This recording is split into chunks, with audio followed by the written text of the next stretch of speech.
বাংলার ঐতিহ্য অনেক পুরনো, এখন দেখাই যায় না সচরাচর, খুব কম, অনেক দাম রসের। হাড়ি কত কাকা? 400 টাকা বিক্রি করে, তাও সিরিয়াল দিতে হয়। আর আমরা যখন ছোট ছিলাম তখন 10 টাকা হাড়ি বৈশা থাকতো হাড়ি নিয়া। সেই পুরনো লঞ্চঘাট, যখন আমাদের লঞ্চঘাটে লঞ্চ আসতো তখন। আর সেই রসের স্বাদ আর এখনকার রস অনেক ডিফারেন্স। এখন রসের কোনো স্বাদই নেই। আগে যে একটা ঘ্রাণ ছিল রসের, সেই ঘ্রাণটা এখন আর পাওয়া যায় না। এই যে ছোট ছোট গাছ, আগে এরকমও গাছ হইতো যে গাছে বিরাট বিরাট ইয়া পারতো, কলস পারতো, তাও ভরিয়া পড়তো। আমাদের এরকম গাছ ছিল, বড় বড় গাছ। তো আর এই যে এখনকার যে হাড়ি, এগুলো তো হাড়ি না, এগুলা তো অল্প। এই দেখতে পাচ্ছেন এখানে কত সুন্দরভাবে বাদুর যেন আক্রমণ না করতে পারে, পাখি বাদুর এগুলা যেন না ঢুকতে পারে। এই যে আরেকটা গাছ উঠতেছে কাকায় এখানে, এই যে কত সুন্দরভাবে নাম। এখন আমরা আপনাদেরকে দেখাবো কিভাবে কাটতে।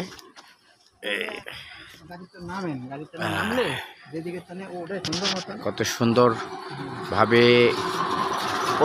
একদিন পর পর না, 2 দিন পর পর এভাবে গাছ থেকে ছাল সরিয়ে তারপরে রস বের করা হয়।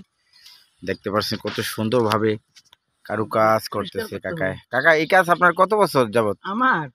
আমার এই কাজ প্রায় 40 বছর হয়ে গেছে। মাশাআল্লাহ। তো কাকার বয়স কত এখন? আমার বয়স হলে চলতেছে আপনার 56। মাশাআল্লাহ, তাহলে তো 16 বছরের বয়সে থেকে। জি যে আমার ওই যে 40 গনি হয় না, এককালে প্রথম আমার খোলা এইটাই আমার ওই খোলাতে আরম্ভ। কাকার নাম কি? মোহাম্মদ আলমগীর হোসেন ব্যাপারী। এটা হলো কাঞ্চনপাড়া না? হ্যাঁ। ফ্রেন্ড দেখতে পাচ্ছেন চারিদিকে কত সুন্দর একটি মনোরম পরিবেশ, গ্রাম্য পরিবেশ। 68-তে জন্ম, 1968 সালে জন্ম। তাহলে তো আপনি যুদ্ধের সময় আপনার বয়স ছিল 3 বছর। এরকমই আর কি, বুঝি না, বুঝেন না। হ্যাঁ, ছোট 68-তে। তো দেখতে পাচ্ছেন কত সুন্দরভাবে এখান থেকে রস বের করার জন্য ধারালো দাও দিয়ে আর কি, সেন দাও বলে এগুলারে। এগুলো প্রচুর ধার, এগুলা দিয়ে যদি গলায় যদি বাজায় টান দেয়, একদম গাড়তে গলা মানে একবারে শেষ, নামিয়ে পড়বো। খুব সাবধানে। তো এরকম গাছ কাটা নিয়ে অনেক ইতিহাস আছে। এরকমও আছে আমার জানা মতে, যে গাছ কাটতে উঠা গাছে বেউস হয়ে যায়। হ্যাঁ, গাছে অনেকে মৃত্যুবরণ করে।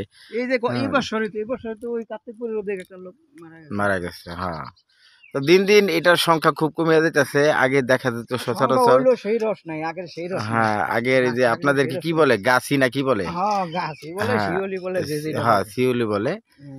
আগে একটা গাছ ছিলা রাখতো, ওই যে তারপরে তার 15-20 দিন পরে রসের জন্য ইয়া করতো। তো এখন সেই ধারাবাহিকতা বজায় রেখেই তারা কাজ করতেছে। তো দিন দিন গাছের সংখ্যা কমতেছে, আর আর আপনার রসও কমতেছে। তারপরে এই যে যারা কাটে শিউলি বলে, তারাও কমিয়ে দিতেছে। হ্যাঁ, সেই গভীর রাত্রে, ভোর রাত্রে উঠে এই গাছের থেকে রস নামাইতে হয়। তারপরে যদি বৃষ্টির সময় হয় তাহলে তো কষ্টের শেষ নেই, গেল গা। হ্যাঁ হ্যাঁ, এই যে কত সুন্দর ভাবে এখন কি রস পড়তেছে কাকা? সন্ধ্যের পরে নেই আইতাছে, ওটা একটু বেশি পড়তো আর কি। গাছ তো ছোট, এই জন্য আর কি। হ্যাঁ, এটা রস নামে না, খাবি তো। দেন পাতেন। দেখতে পাচ্ছেন কত সুন্দর ভাবে ইয়াটা আছে, এই যে দুইটা ইয়াতে বসায়। এই যে ঠিক আছে, কম পড়বো, নামে নাই তো। হ্যাঁ, তো দেন, আপনি দেন। হ্যাঁ, দেখেন কত সুন্দর ভাবে এই যে হাড়িটারে নটকে রাখার জন্য 2টা শিং রাখছে। এই যে এখন কাকা এটারে খুব সুন্দরভাবে জাল দিয়ে আটকে দিবে, যাতে করে কোনো ধরনের পাখি বাদুর এগুলো যেন ওই খোলাটাকে না খেতে পারে। তো ঠিক আছে ফ্রেন্ডস, আপনারা সবাই ভালো থাকেন। আমার পিছনে আছে আদরের জুয়েল। আমরা এসেছিলাম একটা দাওয়াতে, তো যাওয়ার পথে দেখলাম এই ইয়াটা কাকারে। জি, তো ভালো থাকবেন, আল্লাহ হাফেজ, আসসালামু আলাইকুম।